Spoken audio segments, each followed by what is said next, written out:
सरमंद शहीद रहमतुल्लाह अलैह।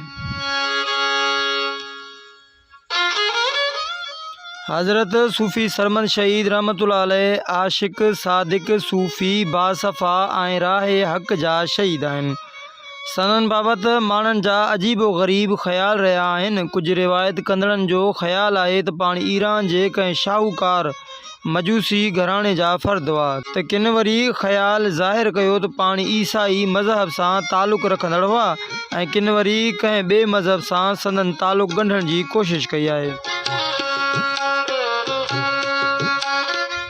संदन असुल वतन बाबति ॿुधायो वञे थो त काशान जो शहर हो जेको आर्मेनिया में आहे। आर्मेनिया जा कुझु माण्हू ईरान लॾे आया हुआ, जिन में कुझु यहूदी मज़हब रखंदड़ हुआ त कुझु वरी ईसाई मज़हब रखंदड़ हुआ।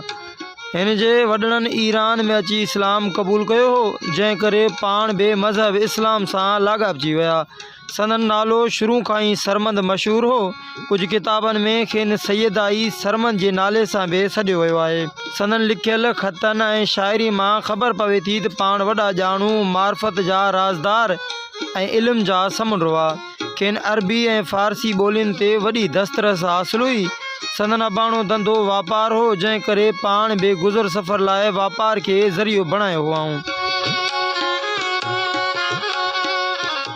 उन दौर में ईरान जा वापारी हिंद ऐं सिंध में पंहिंजो सामान विकिरो करणु ईंदा हुआ। पाण पंहिंजो वापारी सामान खणी सभ खां पहिरीं समुंड रस्ते अची ठठे जे बंदरगाह ते पहुता। ठठे शहर में घुमंदे फिरंदे संदन अख शहर जे हिकु गभरू हिंदू छोकिरी अबीचंद ते पई ऐं पाण मिजाज़ी इश्क जे वकड़ में अची अबीचंद ते आशिक थी पिया। मिजाज़ी इश्क जी चोट संदन ज़िंदगी में वॾी तब्दीली आणे छॾी। पाण पंहिंजो वापार माल मुफ़्त में विराए दीन दुनिया खां बेगाना बणिजी विया। नेठि संदन आशिकी ऐं दीवानगी ॾिसी ठठे शहर मां नेकाली ॾिनी वई। हाणे पाण इश्क जी बाहि खे सीने सां लॻायो, झंग जबल थर बर पहिरें पंधु घुमंदा फिरंदा रहिया। एसी ताईं जो खेनि पंहिंजे जिस्म जा कपिड़ा बि बार बासण लॻा ऐं समूरो सुख आराम विञाए बदन जा कपिड़ा लाहे बसि हिकु लांगोटी पाए हिकु शहर खां ॿिए शहर ताईं हलंदा रहिया। नेठि घुमंदे फिरंदे पाण अची हिंदुस्तान जे शहर दिल्ली में पहुता। वली अहद ऐं मुग़ल शहज़ादो दारा शिकवा, जेको पाण बि सूफ़ी दिलि रखंदड़ इंसान हो ऐं आलिमनि फ़क़ीरनि ऐं सूफ़ियुनि जो दोस्त हो, जॾहिं खेसि ख़बर पई त दिल्ली जे रस्तनि ते हिकु आशिक़ हिकु दीवानो शाइर बेगानगी जे अंदाज़ में घुमंदो रहे थो, त पाण सरमंड वटि हली आया ऐं साणसि अक़ीदत ऐं मुहबत जो तालुक़ जोड़ियाऊं। दारा शिकवा ऐं सरमंद जी दोस्ती दिल्ली में मशहूरु थी वई।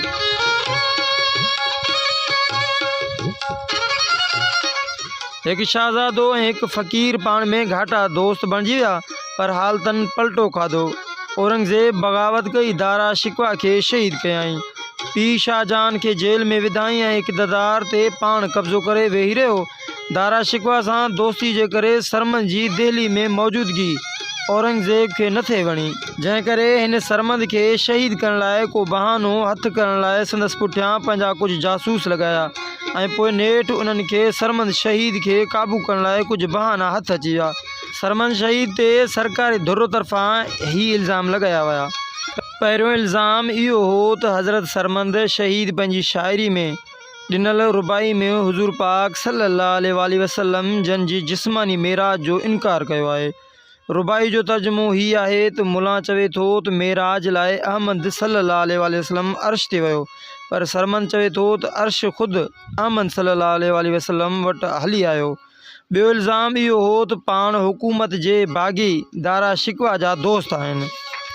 टियों इल्ज़ाम इहो लॻायो वियो त पाण आलिम ऐं आरिफ़ हूंदे बि कपिड़नि खां आज़ाद थी घुमनि था, जेको शरीयत जे ख़िलाफ़ु अमल आहे।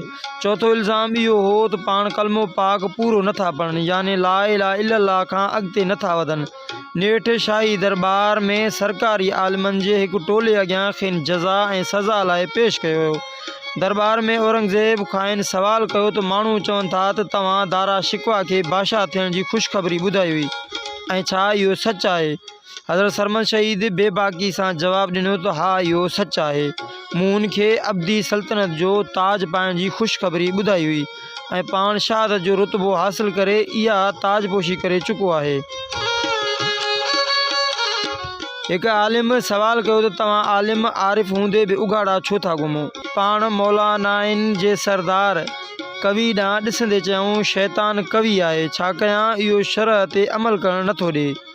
आलिमनि घणो ई खेनि सम्झायो पर पाण मुकमिल लिबास पाइण खां इनकार कयऊं।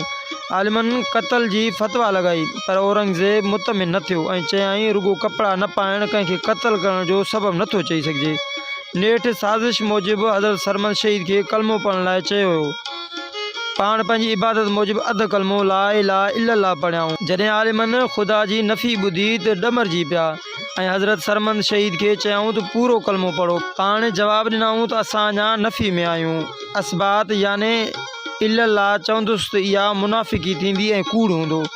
आलिमनि पाण में सलाह करे अधु कलमो पढ़ण जे करे हज़रत सरमद शहीद खे कुफुर जी फतवा लॻाई ऐं इहो बि चयऊं त काफ़िर वाजिबुल क़त्ल आहे। नेठि ॿिए ॾींहुं खेनि मक़्तल गाह में वठी आया। साम्हूं जलाद उघाड़ी तलवार खयूं बीठो। जॾहिं हज़रत सरमद शहीद जन जे जलाद ते नज़र पई त पाण मुरकंदे ही तारीख़ी लफ़्ज़ चयऊं त हलिया हलिया मुंहिंजा यार, तूं कहिड़े बि रूप में अची मां तोखे सुञाणा थो। ऐं शहादत खां अॻु में ही आख़िरी शेर पढ़ियाऊं। तर्जुमो ॿाहिरि ॻोढ़ो असां अदम जे ख़्वाब मां अखि खोले ॾिठी त फितने जी राति अञा बाक़ी हुई, सो वरी सुम्ही रहियासीं। इहो शेर अञा संदन चपनि में हो त जलाद जी तलवार जो चमको थियो ऐं पाण शहादत जो जाम पी हमेशह लाइ अमर थी विया। संदन शहादत जो साल 1070 हिजरी ॿुधायो वञे थो। संदन मज़ार मुबारक अॼु बि दिल्ली जी जामे मस्जिद में आशिक़नि ऐं आरिफ़नि लाइ राहत ऐं सुकून जो माॻ आहे। संदन लिखणियूं आलिमाना, आरिफ़ाना ऐं दिलसोज़ आशिक़ाना नुक़्तनि सां भरपूर आहिनि। संदन शाइरी रुबायात सरमद जे नाले सां शाया थी चुकी आहे।